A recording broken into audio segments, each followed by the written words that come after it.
ನಮ್ಮ ಪರಮ ಪೂಜ್ಯ ವಿರಜಾನಂದ ಸರಸ್ವತಿ ಮಹಾರಾಜರು 5 ವರ್ಷಗಳ ಕಾಲ ಇದ್ದು ಈ ಅಪ್ಪಾಜಿಯನ್ನು ಲೋಕಕ್ಕೆ ಕೊಟ್ಟಂತಹ ಮಹಾಪುರುಷರು ಇದ್ದಿದ್ದ ಜಾಗ. ಅಣ್ಣೆ ಇಷ್ಟೊತ್ತು ದುರ್ಗಾ ಸಂಸ್ಥಾನ ಅದರ ಬೆಳವಣಿಗೆಗಳು ಎಲ್ಲ ಹೇಳಿದ್ದು. ಒಂದು ಪ್ರಶ್ನೆ, ಶ್ರೀಮಾತ ಅಪ್ಪಾಜಿಯವರೇ, ನಿಮಗೆ ಈ ದುರ್ಗಾ ಸಂಸ್ಥಾನ ಬೇಕಿತ್ತಾ? ಮೊದಲನೇ ಪ್ರಶ್ನೆ ಅದು, ನನ್ನ ಹೃದಯದಲ್ಲಿ ಬಂದ ಪ್ರಶ್ನೆ. ಅದ್ರ ಉತ್ತರ ನಿಂಗೆ ಗೊತ್ತಾಗಬೇಕು. ಆನಂದವಾಗಿ ಜಗನ್ಮಾತೆ ಜೊತೆ ಇದ್ದವರು ನೀವು. ಅವಳ ಮಗುವಾಗಿ ಯಾರೇನು ಕೇಳ್ತಾರೋ ಅದನ್ನು ಅವಳು ಕೊಡ್ತಾ ಇದ್ದಾಗ ನೀವು ಅವರಿಗೆ ಕೊಡ್ತಾ ಇದ್ದವ್ರು ನೀವು. ನಿಮಗೆ ಯಾಕಿದು ಬೇಕಿತ್ತು? ಬೇಕಿತ್ತ ನಿಮಗಿದು? ಸ್ವತಂತ್ರವಾದ ಸ್ವಚ್ಛಂದವಾದ ಆಕಾಶದಲ್ಲಿ ಆತ್ಮಾಕಾಶದಲ್ಲಿ ಹಾರ್ತಾ ಇದ್ದ ಹಕ್ಕಿಯಾಗಿದ್ದ ನೀವು ಈಗ ಮತ್ತೊಮ್ಮೆ ಈ ಗೂಡಿಗೆ ಸೇರಿಕೊಂಡ್ರ? ದುರ್ಗಾ ಸಂಸ್ಥಾನನ ಗೂಡಿಗೆ ಸೇರ್ಕೋತಿದ್ದೀರಾ? ನಾಳೆ ದಿನ ನೀವು ಲೆಕ್ಕ ಬರೆಯಕ್ಕೆ ನಿಂತ್ಕೋತೀರಾ? ಶ್ರೀನಿವಾಸ್, ಇವತ್ತು ಎಷ್ಟು ಜನ ರಿಜಿಸ್ಟ್ರ್ ಮಾಡಿದಾರಪ್ಪ ನಾಳೆ ಶುಕ್ರವಾರ ಬರೋಕ್ಕೆ? ಅಪ್ಪಾಜಿ 1200. ಬೆಳಗ್ಗೆ ಉಪ್ಪಿಟ್ಟಿಗೆ ರವೆ ಇದೆಯೇನಪ್ಪ? ರವೆ ಇದೆ ಅಪ್ಪಾಜಿ, ಆದರೆ ಹೋದ ವಾರ ತಂದು ಹಸಿರು ಮೆಣಸಿನ್ಕಾಯಿ ಕೊಳ್ತು ಹೋಗಿದೆ ಅಂತ ಹೇಳಿದ್ರೆ ಅದಕ್ಕೆ ನಾನಿರೋದು? ಅಂದರೆ ಈ ದುರ್ಗಾ ಸಂಸ್ಥಾನ ನನಗೆ ಬೇಕಿತ್ತ? ಮತ್ತು ಯಾಕಿದೆಲ್ಲವ? ಎಲ್ಲಕ್ಕಿಂತ ಹೆಚ್ಚಾಗಿ ಇನ್ನೆಷ್ಟು ವರ್ಷ ನಾನು ಬದುಕಿರ್ತೀನಿ? ಈ ಬದುಕಿನಲ್ಲಿ ಒಂದು ದುರ್ಗಾ ಸಂಸ್ಥಾನ ಮಾಡಿ ಹೋಗಬೇಕಾದ್ದು ನನ್ನ ಕರ್ತವ್ಯನಾ? ಮತ್ತು ಯಾಕೆ ಬೇಕಿತ್ತು? ಕಳೆದ 1.5 ವರ್ಷದಿಂದ ನೋಡಿದೀಯಾ, ಹಿಂದೆ ಇದ್ದಪ್ಪಾಜಿ ಈಗಿದ್ದಪ್ಪಾಜಿ. ಇದೊಂದು ಗೋಜಲು, ಇದೊಂದು ಗಂಟು, ಇದೊಂದು ಬಂಧನ. ಇದು ಬೇಕಿತ್ತ ಅಪ್ಪಾಜಿಗೆ?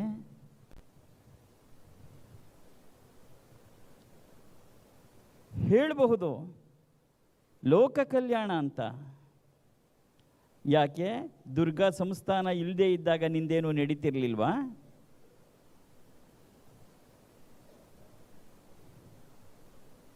ಮತ್ತ್ಯಾಕೆ ಬೇಕಿತ್ತು ನಿನಗಿದು ಅನ್ನೋ ಪ್ರಶ್ನೆ ಮಗಳೇ ನಿನ್ನ ಹೃದಯದಲ್ಲಿ ಹುಟ್ಟಲಿಲ್ಲ, ನನ್ನ ಹೃದಯದಲ್ಲಿ ಹುಟ್ಟಿತು.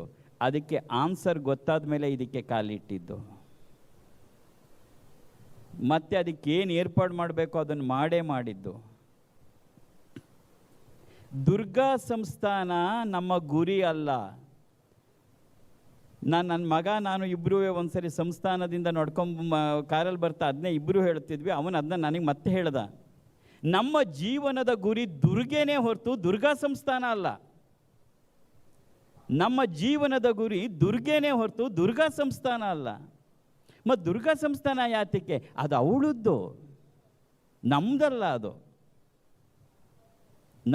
ಅದು ಯಾವುದೇ ಕ್ಷಣದಲ್ಲೂ ಅದು ನಮ್ಮದಲ್ಲ. ಅವಳೇನು ನಡೆಸ್ತಾಳೆ ಅದು ನಡೀತೆ ಅಷ್ಟೇ ಹೊರತು ನಾನು ಲೆಕ್ಕ ಬರೆಯೋಕ್ಕೆ ಕೂತಿಲ್ಲ ಅಲ್ಲಿ. ನಾನಾಗಲಿ ಅಣ್ಣಯ್ಯ ಆಗಲಿ ನಾಳೆ ಎಷ್ಟು ಜನ ಬರ್ತಾರೆ, ಮೆಣಸಿನ್ಕಾಯಿ ಇದೆಯಾ, ಗ್ಯಾಸ್ ಸಿಲಿಂಡ್ರ್ ಇದೆಯಾ, ಅದಕ್ಕೂ ಬರೆಯೋಕ್ಕಲ್ಲ. ಸಿಲಿಂಡ್ರ್ ಇದ್ದರೆ ಊಟ ಹಾಕ್ತಾಳೆ, ಸಿಲಿಂಡ್ರ್ ಇಲ್ಲದೆ ಹಾಗೆ ಕಳಿಸ್ತಾಳೆ. ಊಟ ಹಾಕೋದು ಅವಳೇ, ಕಳಿಸೋದು ಅವಳೇ. ನನಗ್ಯಾಕೆ ಬೇಕದು? ನಾನು ಅವಳು ಧ್ಯಾನದಲ್ಲಿರೋಕ್ಕೆ ಬಂದವನೇ ಹೊರತು ನಾನು ಅದಕ್ಕೋಸ್ಕರ ಬಂದವನಲ್ವಲ್ಲ.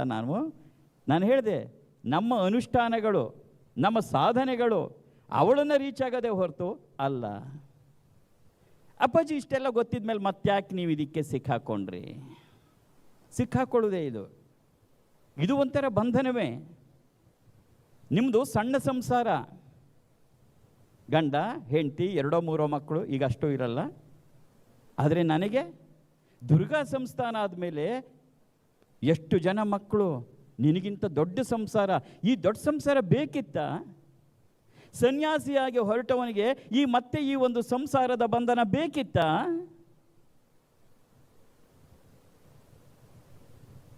ಯಾವುದರಿಂದ ಎಲ್ಲವನ್ನು ಭಗವತಿ ತಾನೇ ಕಳಚಿ ಸ್ವತಂತ್ರ ಹಕ್ಕಿಯನ್ನು ಮಾಡಿ, ಮಗು ನನ್ನ ಹಕ್ಕಿಯಾಗಿ ನೀನು ಹಾರಾಡು ಅಂತ ಹಾರಿಸ್ತಾ ಇದ್ದಂಥದ್ದನ್ನು ಮತ್ತೆ ಪಂಜರದಲ್ಲಿ ತಂದು ಗೂಡಿಟ್ಟು ಕೂರಬೇಕಿತ್ತ? ಯಾಕೆ ಬೇಕಿತ್ತು ಇದು?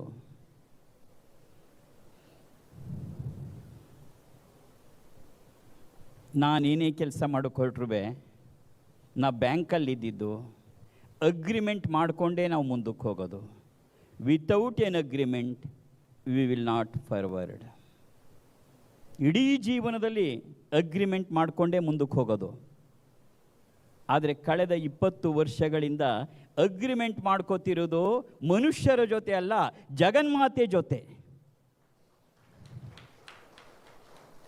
ನಮ್ಮ ಪರಮಪೂಜ್ಯ ನಾನು ಇದೆಲ್ಲ ಹಿಂದೆ ಹೇಳಿದ್ದೆ. ಪರಮಪೂಜ್ಯ ವಿರಜಾನಂದ ಸರಸ್ವತಿ ಮಹಾರಾಜರಿದ್ದಾಗ ದೀಕ್ಷೆಯನ್ನು ತಗೊಂಡ್ಮೇಲೆ ಅವ್ರು ಹೇಳಿದರು, ನಾಗೇಂದ್ರ ನೀನೇನು ಕೆಲಸನವರು ಮಾಡು, ತ್ರಿಕಾಲ ಲಲಿತಾ ಸಹಸ್ರನ ಪಾರಾಯಣ ಮಾಡಬೇಕು, 5000 ಓಂ ಹ್ರೀಂ ಪರಾಶಕ್ತಿ ಜಪ ಮಾಡಬೇಕು, ಮತ್ತು ಶ್ರೀಚಕ್ರ ಪೂಜೆ ಮಾಡಬೇಕು. ಇಷ್ಟ್ರ ಮಧ್ಯದಲ್ಲಿ ಬ್ಯಾಂಕಲ್ಲಿ ಕೆಲಸ ಮಾಡಬೇಕು. ಆವಾಗ ಮೊದಲನೇ ಅಗ್ರಿಮೆಂಟ್ ಶುರುವಾಯಿತು. ಯಾರ ಜೊತೆ? ಅಮ್ಮನ ಜೊತೆ. ನಾನು ಅದನ್ನು ಹೇಳಿದ್ದೀನಿ, ಯಾರಿಗೆ ನೆನಪಿದೆಯೋ ಗೊತ್ತಿಲ್ಲ. ನಾನು ಚಾಮರಾಜನಗರಕ್ಕೆ ಓಡಾಡುವಾಗ, ಟ್ರೈನಲ್ಲಿ ಹೋಗುವಾಗ ನಂದು ಪಾರಾಯಣ ಆಗಬೇಕು, ಜಪ ಆಗಬೇಕು. ಆಗ ಅಮ್ಮನಿಗೆ ಹೇಳಿದೆ, ನಾನು ಮಾನಸಿಕವಾಗಿ ಪಾರಾಯಣ ಮಾಡ್ತಾ ಕೂತ್ಕೋತೀನಿ, ಜಪ ನೀನು ಮಾಡಬೇಕು, ಬರೀ ನನಗೆ ಹೇಳಿಬಿಟ್ಟು ಸುಮ್ಮನೆ ಇರೋದಲ್ಲ ಅಂತ. ಓಕೆ ಅಂತಂದ್ಲು ಅಮ್ಮ. ಇದನ್ನು ಯಾರ್ಯಾರು ಕೇಳಿದ್ದೀರಿ ಕೈ ಎತ್ತಿ? Almost all. ಆಗ ಮೇನ್ ಸ್ಟೇಷನಿಂದ ಹತ್ತಿದ್ದಿದೆ. ಮೊದಲು ಫಸ್ಟು ಚಾಮರಾಜಪುರಂಗೆ 1-2 ದಿನ ಬಂದೆ, ತುಂಬ ರಶ್ ಆಗಿ ಬರ್ತಿತ್ತು. ಚಾಮರಾಜಪುರಮಿಗೆ ಬಂದರೆ ಏನೂ ಸಿಗಲ್ಲ, ಸೀಟೇ ಸಿಗಲ್ಲ. ಬೇಗ ಹೋಗುವೆ, ಬೇಗ ಹೋಗಿ ಒಂದು ಹಳೇ TVS ಇತ್ತು, ಅದನ್ನ ಅಲ್ಲಿ ನಿಲ್ಲಿಸ್ಬಿಟ್ಟು ಮೇನ್ ಸ್ಟೇಷನಲ್ಲಿ ಹತ್ತಿ ಸಿಂಗಲ್ ಸೀಟಲ್ಲಿ ಕೂತಿರುವೆ. ನಾನು ಒಂದು ಸೀಟಲ್ಲಿ ಕೂತಿರುವೆ, ಇನ್ನೊಂದು ಸೀಟಲ್ಲಿ ಅವಳು ಕೂತಿರೋಳು. ಅವಳು ಜಪ ಮಾಡಬೇಕು, ನಾನು ಪಾರಾಯಣ ಮಾಡಬೇಕು. ಆಮೇಲೆ ಬರೋರು ಅದು ಅಫಿಷಿಯಲ್ಸ್ದು. ಸಾಮಾನ್ಯ 7ಕ್ಕೆ ಹೊರಡೋದು, 9 ಗಂಟೆಗೆ ಚಾಮರಾಜನಗರ ತಲುಪೋದು. ಇವಾಗಲೂ ಇದೆಯೋ ಏನೋ ಗೊತ್ತಿಲ್ಲ ಆ train, I don't know. But ಅವಾಗಿತ್ತು ತುಂಬ ರಶ್ಶು. ಎಷ್ಟು ಅಂದರೆ ಮೇಲೆ ಕೆಳಗೆ ಎಲ್ಲ ಕೂತ್ಕೊಂಡು ಕಾಲಲ್ಲಿ ಆಡಿಸ್ತಾ ಇರೋರು. ಆದರೆ ನಾನು ಕೂತಿದ್ದ ಸೀಟ್ ಎದುರುಗಡೆ ಒಂದು ಸೀಟ್ ಖಾಲಿ ಇರ್ತಿತ್ತು. ಅಲ್ಲಿ ನನ್ನ ಬ್ಯಾಗ್ ಕೂಡ ಇಟ್ಟಿರ್ತಿತ್ತಿಲ್ಲ, ಆದರೆ ಅದರೊಳಗೆ ಯಾರೂ ಕೂತಿರ್ತಿತ್ತಿಲ್ಲ. ಇದು 1 ದಿನದ್ದಲ್ಲ, 2 ದಿನದ್ದಲ್ಲ, 1 ತಿಂಗಳದಲ್ಲ, 3 ವರ್ಷಗಳ ಕಾಲ ನಿರಂತರವಾಗಿ ನಡೀತಿತ್ತು. ಅಮ್ಮ ತನ್ನ ಅಗ್ರಿಮೆಂಟನ್ನು ನಡೆಸ್ಕೋತಾ ಇದ್ಲು. ಒಪ್ಪಂದ ಆದರೆ ಮಾತ್ರ ಅವಳದ್ದು ನಮ್ಮದು. ನಾನು ಇನ್ನು ಹಾಗೆ ಕೈ ಮುಕ್ಕೊಂಡೇನು ಕೇಳಲ್ಲ. ಮಾಡಬೇಕಾ, ನೀನೇನು ಮಾಡ್ತಿ ಹೇಳು ಅಷ್ಟೇ. ನಿನ್ನ ಆಜ್ಞೆಯಮ್ಮ ನಾ ಮಾಡ್ತೀನಿ ಅಲ್ಲ, ನಿನ್ನ ಆಜ್ಞೆನೋ ಏನೋ, ನೀನೇನು ಮಾಡ್ತಿ ಹೇಳು. ನಾನು ಭಾರ ಹೊರ್ತೀನಿ, ನೀನೆಷ್ಟು ಹೊತ್ಕೋತೀಯ ನನ್ನ ಜೊತೆಗೆ? ಬರೀ ನನ್ನ ಹೊರಿಸ್ಬೇಡಬೇಡ ನೀನು. ಇದು ಒಂದು ಅಗ್ರಿಮೆಂಟು. ದುರ್ಗಾ ಸಂಸ್ಥಾನನೂ ಅಷ್ಟೇ. ಯಾಕೆ ಹೇಳ್ತಿದ್ದೀನಿ ಅಂದರೆ ಅಗ್ರಿಮೆಂಟ್ ಅವಳದ್ದು. ಏನು ಅವಳು ನಡೆಸಬೇಕು, ಅದು ನಂದಲ್ಲ. ಬೇಕಾದ್ರೆ ಮೆಣಸಿನ್ಕಾಯಿ ಇಲ್ದೇರೆ ತರಿಸ್ಲಿ, ಉಪ್ಪು ಇಲ್ದೇರೆ ತರಿಸ್ಲಿ, ಇಲ್ದೇರೆ ಬಿಡಲಿ, ನನಗಾಗಬೇಕಾದ್ದೇನು? ಅಮ್ಮ ನೀನು ಹೇಳಿದೀಯ ಮೆಣಸಿನ್ಕಾಯಿ ತರ್ತೀನಿ ಅಂತ ನಾನು ಹೋಗಲ್ಲ. ಇವತ್ತಿಗೂ ಅಷ್ಟೇ ಯಾರ್ಯಾರಿಗೋ ಪ್ರೇರಣೆ ಮಾಡಿ ಕಟ್ಟಿಸ್ತಾಳೆ, ಬೇಡವಾ ಬಿಟ್ಟು ಹಾಕ್ತಾಳೆ. ನನಗಾಗಬೇಕಾದ್ದೇನು? ನಂದ ಅದು ಅಲ್ವಲ್ಲ, ಅವಳದ್ದು. ಅಮ್ಮ ದುಡ್ಡು ಕೊಟ್ಟರೆ ಮಗು ಹೋಗಿ ಅಂಗಡಿಗೆ ಹೋಗಿ ಸಾಮಾನು ತರ್ತಾನೆ, ದುಡ್ಡು ಕೊಡೋದೇ ನಿಂತಿರ್ತಾನೆ. ಅದಕ್ಕೇನು ಮಾಡೋಕ್ಕಾಗತ್ತೆ? ದುಡ್ಡು ಕೊಟ್ಟರೂ ಹೋಗಲ್ಲ. ಕೆಲವು ಕಡೆ ಮಗು ಅಂಗಡಿಗೆ ಹೋಗಿ ಸಾಮಾನು ತಗೊಂಬ, ಇಲ್ಲಮ್ಮ ಆಗಲ್ಲ, ಒಂದು ಚಾಕ್ಲೇಟ್ ತಗೊಳ್ಳುವಂತೆ ಹೋಗು ಅಂದಾಗ ಹೋಗುತ್ತೆ. ಹಾಗೆ ನಮಗೂ ಏನಾದ್ರು ಕೊಡ್ತಾಳೆ. ಏನು ಕೊಡ್ತಾಳೆ? ಅವಳ ದರ್ಶನವೋ, ಅವಳ ಸ್ಪರ್ಶನವೋ, ಅವಳ ಸಂಭಾಷಣೆ ಏನಾದ್ರು ಕೊಟ್ಟು ಪೂಸಿ ಮಾಡು ಇದೊಂದು ಕೆಲಸ ಅಂತ ಮಾಡಿಸ್ತಾಳೆ. ಇಲ್ಲೂ ಕೂಡ ಒಂದು ಅಗ್ರಿಮೆಂಟ್ ನಡೀತು. ಯಾಕೆಂದರೆ ದುರ್ಗಾ ಸಂಸ್ಥಾನ ನೀನು ಅಂದ್ಕೊಂಡು ಹಾಗೆ ಅದು ಪ್ರಾರಂಭ ಆಗಿದ್ದಲ್ಲ. ಅದು ಹಾಗೆ ಮುಂದುವರಿಯೋದೂ ಇಲ್ಲ. ಅದು ಹಾಗೆ ಮುಂದುವರಿಯೋದೂ ಇಲ್ಲ. ಇಲ್ಲಿ ನಾವ್ಯಾರು ಕೂತ್ಕೊಂಡು ಲೆಕ್ಕ ಬರೆಯೋಕೆ ಕೂತೇವ್ರಲ್ಲ. ಅಲ್ಲಿ ನೀ ನನ್ನ ಜೊತೆ ಇರಬೇಕು, ನೀನೆಲ್ಲ ಮಾಡಬೇಕು, ನನ್ನನ್ನು ತೋರಿಸ್ಬೇಕಷ್ಟೇ ಅಂತಲೇ ಹೇಳಿರೋದು. ನೀನೆಲ್ಲ ಮಾಡಬೇಕು, ನನ್ನನ್ನು ತೋರಿಸ್ಬೇಕು. ನನ್ನನ್ನು ಮಾಡ್ತೀನಿ ಅಂತ ನೀನು ಅನ್ಕೋಬೇಡ, ನಾ ಮಾಡೋದೂ ಇಲ್ಲ. ನನ್ನನ್ನು ತೋರಿಸು ಬೇಡ ಅನ್ನಲ್ಲ, ಆದರೆ ನಾನು ಮಾಡಲ್ಲ, ನೀ ಮಾಡಬೇಕು. ಒಪ್ಕೊಂಡ ಮೇಲೆ ಇದೆಲ್ಲ ಶುರುವಾಗಿದ್ದುವೆ. ಇದು ಶುರುವಾಗಿದ್ದು ಸುಮಾರು 6-7 ವರ್ಷದ ಹಿಂದೆಯೇ ಇದು ಪ್ರಾರಂಭ ಆಯಿತು. ಈ ಅಗ್ರಿಮೆಂಟ್ ಬಹಳ ಬೇಗದ, ಇದೊಂದು ದೊಡ್ಡ ಅಗ್ರಿಮೆಂಟಿಗೆ ಸೈನ್ ಹಾಕಬೇಕಲ್ಲ ಇಬ್ಬರೂ, ನಾನು ಅಮ್ಮನೂ. ಅವಳು ಯೋಚನೆ ಮಾಡಬೇಕಲ್ಲ, ಅಗ್ರಿಮೆಂಟಿಗೆ ಸೈನ್ ಹಾಕೋದ್ಮೇಲೆ ವಾಪಸ್ ಹೋಗೋಕ್ಕಾಗಲ್ವಲ್ಲ. ಆಗ ಏನಾಯಿತು, ಇದೆಲ್ಲ ದೊಡ್ಡ ಕತೆ ಸಾಕು ಅನ್ಸತ್ತೆ. ಆಗೇನಾಗೋಯ್ತು ಅಂತ ಹೇಳಿದ್ರೆ, ನನಗೆ ಆ ಸಮಯದಲ್ಲಿ ಆ ಉನ್ನತ ಸ್ಥಿತಿಯಲ್ಲಿ ಪ್ರತಿಯೊಂದು ಹೆಣ್ಣು ಮಗಳು ಕೂಡ ನನಗೆ ಜಗನ್ಮಾತೆ ರೂಪಿಣಿಯಾಗೆ ಕಾಣಿಸ್ತಾ ಇದ್ದಿದ್ದು. ಅಮ್ಮನಾಗೆ, ಅದು 3 ವರ್ಷದ ಮಗು ಆದರೂ ಅದು ಅಮ್ಮ ಅಂತಲೇ ಅನ್ನಿಸ್ತಿತ್ತು. ಆಮೇಲೆ ಅವಳು ಆ ಉನ್ನತ ಸ್ಥಿತಿಯಲ್ಲಿದ್ದಾಗ ಪ್ರೇರಣೆ ಮಾಡಿದ್ಲು, ನೀನು ರೋಲ್ ಚೇಂಜ್ ಮಾಡ್ಕೋಬೇಕು ಅಂದ್ಲು. ಏನು ಮಾಡ್ಕೊಳ್ಳಿ ಹಿಂದೆ, ನೀನು ಅಮ್ಮನಾಗೋ, ನೀನು ಯಾರ್ಯಾರನ್ನ ಅಮ್ಮ ಅಂತ ನೋಡ್ತಿದ್ದಿ ಅವರೆಲ್ಲ ನಿನ್ನ ಮಕ್ಕಳಾಗಲಿ ಅಂತಂದ್ಲು. ರೋಲ್ ಚೇಂಜ್ ಆಗೋಯ್ತು. ಅದುವರೆಗೆ ನಾನು ಯಾರನ್ನು ಅಮ್ಮ ಅಂತ ನೋಡ್ತಿದ್ರೆ, ಈಗ ನನಗೆ 80 ವರ್ಷದ ಮಕ್ಕಳು ಇದ್ದಾರೆ, ಬಾ ಮಗಳೇ ಅಂತಲೇ ಕರೆಯೋದು. 8 ವರ್ಷದ 8 ತಿಂಗಳು ಮಕ್ಕಳು ಇದ್ದಾರೆ ಅಪ್ಪಾಜಿಗೆ, 80 ವರ್ಷದ ಮಕ್ಕಳು ಇದ್ದಾರೆ, ಮಗಳೇ ಅಂತ ಕರೆಯೋದು. ಆದರೂ ಎಷ್ಟೋ ಸರಿ ಅನಿಸುತ್ತೆ ಅಮ್ಮ ಅಂದಾಗಲೇ ಚೆನ್ನಾಗ್ತಿತ್ತು ಅಂತ, ಅದ್ರಿಗೆ ಅಗ್ರಿಮೆಂಟ್ ಆಗೋಗಿದೆ. ಆ ಸಮಯದಲ್ಲಿ ಇನ್ನೊಂದು ಅಗ್ರಿಮೆಂಟ್ ಆಯಿತು. ಏನು ಅಂದರೆ, ನೀನು ಸತ್ತ ಮೇಲೆ ನಿನ್ನ ಶರೀರವನ್ನು ಸುಡಬಾರ್ದು, ಅದನ್ನು ಸಮಾಧಿ ಮಾಡಬೇಕು, ಆ ಸಮಾಧಿಯ ಮೇಲೆ ನನ್ನನ್ನು ಸ್ಥಾಪನೆ ಮಾಡಬೇಕು, ನಾನು ಅಲ್ಲಿ 1000 ವರ್ಷಗಳ ಕಾಲ ಇದ್ದು ಭಕ್ತರನ್ನು ಕಾಪಾಡ್ತೀನಿ ಅಂತ ಹೇಳಿದ್ರು. ಓಕೆ ಅಂತಾಯಿತು, ಅಗ್ರಿಮೆಂಟ್ ಸೈನ್ ಆಯ್ತು ಅವತ್ತು. ಅದರ ಫಲವಾಗಿ ಅವಳೇ ಹುಡುಕಿರುವ ಜಾಗ, ಪರಮ ಪವಿತ್ರವಾದ ಜಾಗ ದುರ್ಗಾ ಸಂಸ್ಥಾನ. ಅಲ್ಲಿ ಮೊದಲು ನಿರ್ಮಾಣ ಮಾಡಿದ್ದೇನು ನಾವು, ಒಂದು ಮಂಟಪ ಇದೆಯಲ್ಲ, ಅದೇ ಮುಂದೆ ಅಪ್ಪಾಜಿ ಸತ್ತ ನಂತರ ಸಮಾಧಿ ಆಗೋ ಜಾಗ, ಅದಕ್ಕೆ ಮೊದಲು ನಿರ್ಮಾಣ ಮಾಡಿದ್ದು. ಅದೇ ನಿಜವಾದ ದೇವಸ್ಥಾನ. ಆಮೇಲೆ ಭವ್ಯವಾದ ಕಟ್ಟಡಗಳು ಏನೇನು ಬೇಕಾದ್ರೂ ಬರಬಹುದು, ಅದಲ್ಲ, ಅದು ಯಾವುದೂ ನಮಗೆ ಮುಖ್ಯ ಅಲ್ಲ. That is the place where the Durga wants to be there to protect her children. ಹೀಗೆ ಒಂದು ಅಗ್ರಿಮೆಂಟ್ ಮೂಲಕ ಇದುಗಳು ನಡೀತಿದೆಯೇ ಹೊರತು ಸ್ವಾಸ್ಥ್ಯವಾಗಿದ್ದು ಅವಳಿಗೆ ಸೇರಿದ್ದು. ಅವಳು ಯಾರ ಮೂಲಕ ಪ್ರೇರಣೆ ಕೊಡಿಸ್ತಾಳೆ, ಮಾಡಿಸ್ಕೋತಾಳೆ, ಸಾಕಾಯಿತು ಅಂದರೆ ನಿಲ್ಲಿಸ್ಕೋತಾಳೆ. ನನಗಾಗಬೇಕಾದ್ದೇನು? ಕೊನೆಯದೊಂದು ಮಾತು ಹೇಳ್ತಿದ್ದೀನಿ ಅಮ್ಮ, ಕೇಳು, ನನ್ನನ್ನು ಮುಂದೆ ಬಿಟ್ಬಿಟ್ಟು ನೀನು ಹಿಂದೆ ನಿಂತ್ಕೊಂಡು ದೂರ ಮಾಡಬೇಡ. ಯಾವಾಗಲೂ ನೀನೇ ನನ್ನ ಕೈ ಹಿಡ್ಕೊಂಡು ನನ್ನ ಜೊತೆ ಇದ್ದರೆ ಮಾತ್ರವೇ ನನ್ನನ್ನು ತೋರಿಸೋ. ಬರೀ ನನ್ನನ್ನು ಮುಂದಕ್ಕೆ ಬಿಟ್ಬಿಟ್ಟು ನೀನು ಹಿಂದೆ ಉಳ್ಕೊಳ್ಳೋದಾರೆ ನನಗೆ ಇದೂ ಬೇಡ, ದುರ್ಗಾ ಸಂಸ್ಥಾನವೂ ಬೇಡ, ಯಾರೂ ಬೇಡ ಅಂತ ಹೇಳಿದಾಗ, ಇಲ್ಲ ನಾನು ನಿನ್ನ ಜೊತೆ ಯಾವಾಗಲೂ ಇರ್ತೀನಿ ಎನ್ನುವ ಅಗ್ರಿಮೆಂಟಿಗೆ ಸೈನ್ ಆದಮೇಲೆಯ ದುರ್ಗಾ ಸಂಸ್ಥಾನದ ಯೋಚನೆ ಕೂಡ ಬಂದಿದ್ದು. ಅದಾದಮೇಲೆ ಮಿಕ್ಕಿದ್ದೆಲ್ಲವೂ ಕೂಡ ಮಾಡಿದ್ದು. ಅವಳ ಜೀವನ ಚರಿತ್ರೆಯೇ ಅವಳೇ ನೀಡಿದ್ದೇ ಶ್ರೀಚಕ್ರ ನಿಲಯ ಗ್ರಂಥ. ನಾನು ಕವಿಯಲ್ಲ, ಕನ್ನಡ ಪಂಡಿತನಲ್ಲ, ಅದು ಹಾಗಾಗಕ್ಕೆ ಸಾಧ್ಯವೂ ಇಲ್ಲ. ಅವಳೇ ತಾನೇ ನಿಂತು ತಾನು ಈಗ ಗ್ರಂಥ ರೂಪದಲ್ಲಿ ಬರಬೇಕು, ತನ್ನ ಮಕ್ಕಳ ಮನೆಯಲ್ಲಿ ತಾನಿರಬೇಕು, ಅವರಿಗೆ ಪ್ರೇಮಾನುಬಂಧವನ್ನು ಕಲಿಸಬೇಕು, ಅವರಿಗೆ ಅನುಗ್ರಹವನ್ನು ಮಾಡಬೇಕು ಅಂತ ತಾನಾಗೆ ಇಚ್ಛೆಪಟ್ಟು ಗ್ರಂಥ ರೂಪದಲ್ಲಿ ಬರೆದಿದ್ದರೆ ಹೊರತು ವಾಸ್ತವವಾಗಿ ಶ್ರೀಚಕ್ರ ನಿಲಯಗೂ ಶ್ರೀಮಾತಾ ಅಪ್ಪಾಜಿಯವರಿಗೂ ಯಾವುದೇ ಸಂಬಂಧನೂ ಇಲ್ಲ. ನನ್ನ ಸಂಬಂಧ ಇರೋದು ಕೇವಲ ಅವಳ ಜೊತೆಯೇ ಮಾತ್ರವೇ ಹೊರತು ಗ್ರಂಥಕ್ಕಾಗಲಿ ಅಥವಾ ದುರ್ಗಾ ಸಂಸ್ಥಾನಕ್ಕಾಗಲಿ ಅಥವಾ ನನ್ನ ಶಿಷ್ಯ ಮಗ ಅಂತಕ್ಕಂಥ ನನ್ನ ಸುಬ್ರಹ್ಮಣ್ಯನ ಜೊತೆಗಾಗಲಿ ಅಥವಾ ನಿಮ್ಮಗಳ ಜೊತೆಗಾಗಲಿ ಯಾರ ಜೊತೆಯೂ ನನ್ನ ಸಂಬಂಧ ಇಲ್ಲ. ಮತ್ತು ಯಾತಕ್ಕೆ ಅಪ್ಪಾಜಿ ಇಷ್ಟೆಲ್ಲ ಸತ್ಸಂಗ ಮಾಡ್ತಿದ್ದೀನಿ ಅಂದರೆ, ಅವಳೇ ನೀನಾಗಿ ಬಂದು ಕೂತಿರೋದ್ರಿಂದ ನಿನ್ನ ಹತ್ರ ಬರ್ತಿದ್ದೀನಿ. ಅವಳೇ ನೀನಾಗಿ ಬಂದು ಕೂತಿದ್ದೀಯ, ನನ್ನ ವಿಶ್ವರೂಪವನ್ನು ತೋರಿಸ್ತಾ ಇದ್ದಾಳೆ ಹೊರತು ನೀನೇ ಆಗಿದ್ರೆ ನನಗೂ ನಿನಗೂ ಏನು ಸಂಬಂಧ?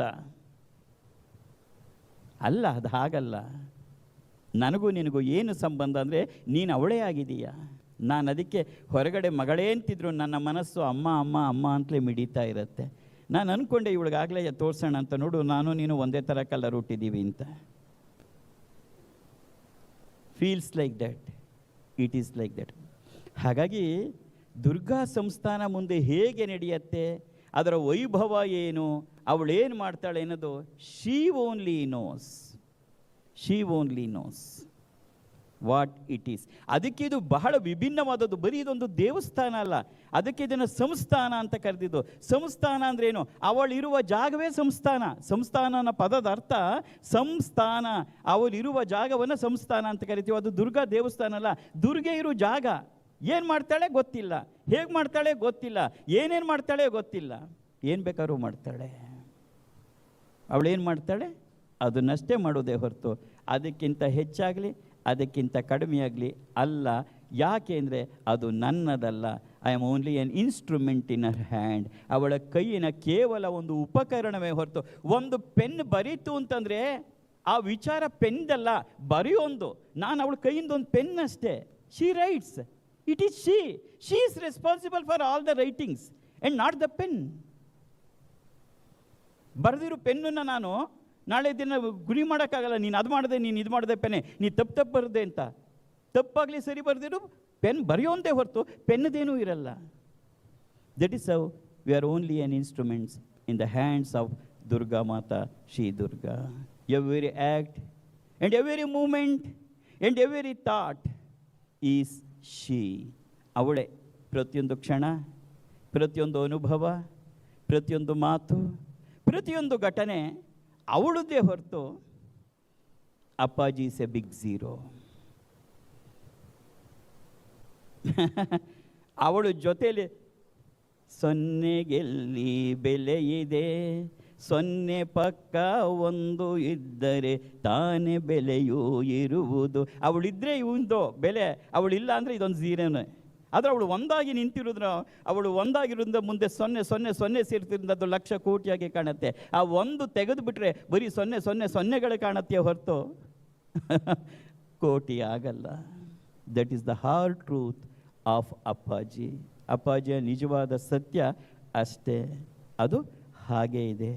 ಆದರೆ ಅವಳು ತಾನು ಇದ್ದೀನಿ, ನಿನ್ನ ಜೊತೆ ಇದ್ದೀನಿ ಅಂತ ಸಾರಿ ಸಾರಿ ತೋರಿಸ್ತಾ ಇರ್ತಾಳೆ.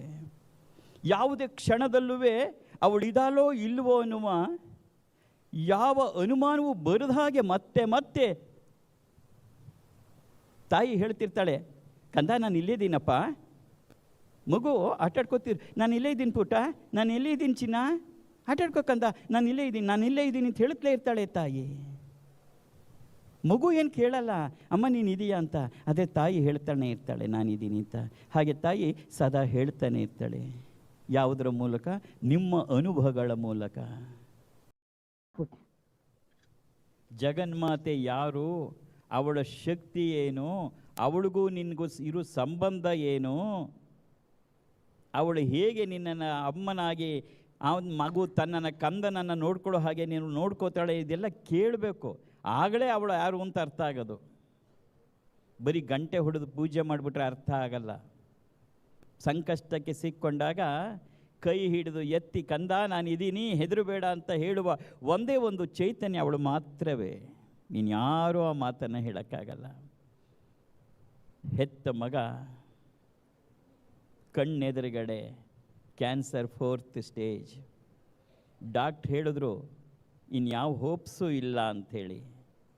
ಉಳಿದಿರೋದು ಒಂದೇ, ಜಗನ್ಮಾತೆ ಅವಳ ಆಶೀರ್ವಾದ ಅಪ್ಪಾಜಿ ಮುಖಾಂತರ. ಅಪ್ಪಾಜಿ ಆಶೀರ್ವಾದ ಮಾಡಿದ್ರು.